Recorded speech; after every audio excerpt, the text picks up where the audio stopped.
Raido. Un viaje con los vikingos. Por Nuria Pradas. Raido. El viaje. Soy yo quien te capturó, dijo Asgerd, que así se llamaba la chica, sonriendo divertida. ¿Tú? ¿Una chica? Y acto seguido, Víctor se mordió la lengua al escucharse a sí mismo pronunciar aquellas palabras tan poco delicadas. Pero Asgerd no parecía ofendida ni enfadada. Seguía mirándolo con una sonrisa aún sorprendida, mientras inclinaba ligeramente la cabeza a un lado. Sí, tienes razón. No es normal que las mujeres de nuestro pueblo vayan a la guerra. Eso solo ocurre en las leyendas de los escaldos. ¿De los qué? Víctor estaba haciendo un cursillo acelerado de vikingo, o como quiera que se llamase la lengua que hablaban allí. Cada nueva palabra era un descubrimiento, una fuente de información. Asgerd soportaba pacientemente las frecuentes interrupciones de su interlocutor. Un escaldo es un hombre que canta la vida de nuestros guerreros. Así, escuchándolo, no olvidamos nunca a los que vivieron antes de que nosotros, ni olvidamos sus gestas. Víctor recordó entonces lo que había aprendido en la escuela sobre las leyendas y las epopeyas de los grandes héroes. Seguro que se pasan 3 pueblos. ¿Cómo? Preguntó Asgerd.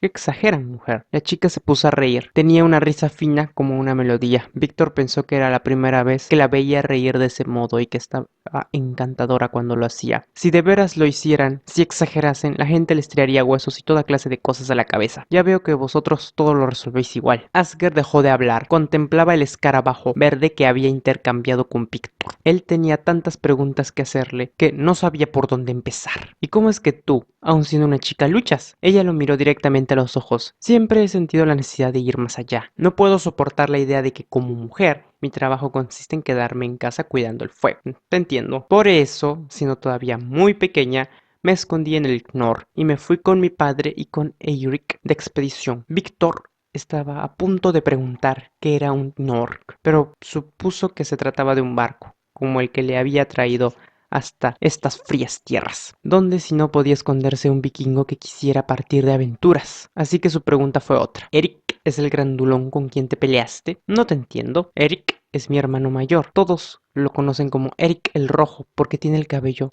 más pelirrojo que nadie en el pueblo. Ah, y no nos peleamos nunca. A veces discutimos un poco, como el día en que te capturé. Él te quería porque yo te había apresado con su espada. A Asgerd se le entristeció un poco la mirada. Cuando Eric cumplió 14 años, nuestro padre le regaló la espada de nuestros antepasados. Ya era un hombre, en cambio yo soy una chica. Nunca voy a tener una espada. ¡Qué injusto! Pero si tú eres una gran guerrera. Asgerd sonrió agradecida. Víctor, que se había quedado pensando en aquel trato tan injusto hacia las mujeres que había conociendo en su periplo, retomó el hilo de la historia que más le interesaba. ¿Y qué pasó cuando te descubrieron? En el barco, quiero decir. Asgerd dobló las rodillas bajo la barbilla y las rodeó con sus manos, mientras sonreía al recordar aquel episodio de su vida llena de orgullo. No les fue fácil dar conmigo. Sé esconderme muy bien. Solo me vieron en plena batalla. Aunque era una niña y muy joven, luché con valentía. Me hirieron en un brazo con una flecha. Asgerd se arremangó una manga de la túnica y le mostró a Víctor una cicatriz rojiza, pero no solté ni una lágrima. Nuestro Jarl dijo que me había ganado un lugar entre sus guerreros y que hacía honor al nombre de nuestra familia, mi padre y mi abuelo. Asgerd parecía dispuesta a explicarle a Víctor toda la historia de sus antepasados con pelos y señales, pero este le interrumpió. ¿Qué es un Jarl? El Jarl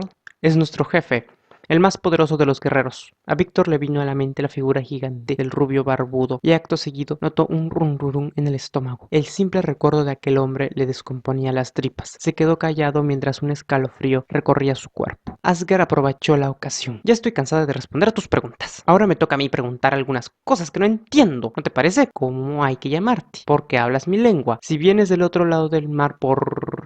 Víctor sonrió divertido. La curiosidad de Asgerd era tan grande como la suya, o incluso superior. Estaba ávida de preguntas que reclamaban respuestas. El chico abrió la mano con la que apretaba fuertemente la piedra. Mostró la señal viva de una quemadura. Por el trueno de Thor, ¿cómo te has hecho eso? Ha sido la piedra. La chica se escandalizó. ¿Pero qué dices? Asquerosa cría de troll. Una piedra. Que sepas que esto es una runa. Y además, esta runa ha sido siempre mi amuleto. Hizo una pausa. Le costaba mucho disimular su disgusto, pero algo más calmada añadió. ¿Ves este símbolo que lleva grabado? Víctor se acercó a la runa, a la cara hasta que con la punta de su nariz acarició la superficie rugosa. Sí, parece una R. Asger volvió a inflamarse de ira. ¿Una qué? ¿Pero cómo te atreves, esclavo? Te he dado mi amuleto de la suerte, Raido. Raido significa viaje. Creo que siempre me ha traído suerte en mis viajes y eso significa que viajaré mucho. Cerró los ojos mientras meneaba la cabeza de un lado a otro. Y no sé por qué lo he hecho. No sé por qué te lo he dado. A ti, un esclavo. Menudo disparate. Como se entere mi madre, me manda a hacer compañía a los Norms. ¿A quién? Uf, no tienes nada debajo de los cabellos. Las Norms. Los ojos de la chica echaban chispas. Chispas azules que apenas quemaban. Todo hay que decirlo. Asger meneó la cabeza de nuevo, como si Víctor fuera un tonto de remate y ella una víctima de sus pocas luces. Mira, cada runa es una letra que nos enseña a escribir. ¿Sabes qué quiere decir escribir, pedo de león marino? Víctor no tuvo ocasión de responder la pregunta, y eso que sabía la respuesta. Era una pregunta muy fácil. Y es que en aquel preciso instante una nueva voz se les unió, una voz por lo demás nada amistosa, como has sido capaz de darle tu amuleto a un esclavo apestoso. Víctor y Asger se volvieron en redondo hacia el lugar de donde provenían aquellas palabras. Eric no podía ser de otra forma.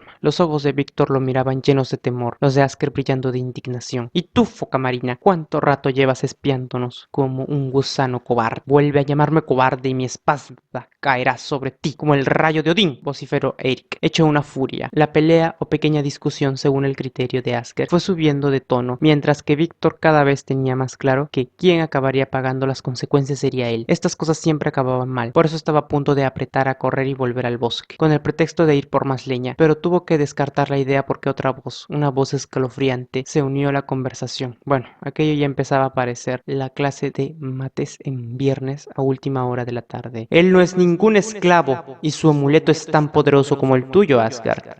Estaba escrito que tenía que cambiar de manos. Una sombra se recortaba en la entrada de la cabaña. Era una mujer, aunque recordaba más a un espectro que a un ser humano. La voz cavernosa, como salida de la noche de los tiempos, quedó flotando en la atmósfera, cargada de humo del lugar. Los tres jóvenes, Eric incluido, brincaron de espanto, y los tres habían palidecido de repente, sobresaltados. ¿Y esta quién es?, balbuceó Víctor. Ni Asger ni Eric respondieron. Miraron a la mujer casi sin respirar, con los ojos muy abiertos y los rostros en tensión. Víctor vio brillar en aquellas miradas un destello de miedo.